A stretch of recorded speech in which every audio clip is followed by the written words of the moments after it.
Hello বন্ধুরা, বাঙালি বিনোদনের তোমাদেরকে স্বাগতম। তোমরা কেমন আছো? আসলে বাঙালি মানে বিনোদন, অস্থির বিনোদন। এই ভিডিওটি দেখলে সেটা তোমরা বুঝতে পারবে। অফিসের মধ্যে কিভাবে মারামারি করে, এক কলিগ আরেক কলিগের কিভাবে মারামারি করে। আসলে ভদ্রতা শিখা উচিত। আমরা বাঙালিরা মারামারি করে আরবিদেরকে সুযোগ করে দিই, তারা আমাদেরকে ছোট করে দেখে। ঠিক এই ঘটনাটি ঘটলো একজন নেপালির সামনে, এক বাঙালি মেয়েকে মারতেছে। আসলে এগুলো খুবই খারাপ, ভুল ত্রুটি হতেই পারে, সমস্যা হতেই পারে, কিন্তু এইভাবে একজনকে অপমান করা, মারামারি করা, এটা খুবই উচিত না। তো এই বিষয়গুলো খুব খারাপ লাগে। এগুলো আসলে কেয়ারফুল থাকা উচিত। আমরা প্রবাসে আসি, পরিবার ছেড়ে সবার সাথে মিলেমিশে থাকা উচিত, কাজকর্ম করা উচিত।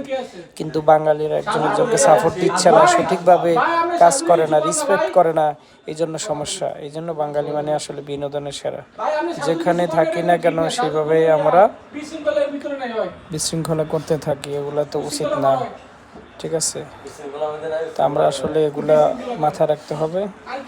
এভাবে এলোমেলো ঝামেলা করা উচিত না। নিজের কর্ম নিজেকে ঠিক রাখতে হবে।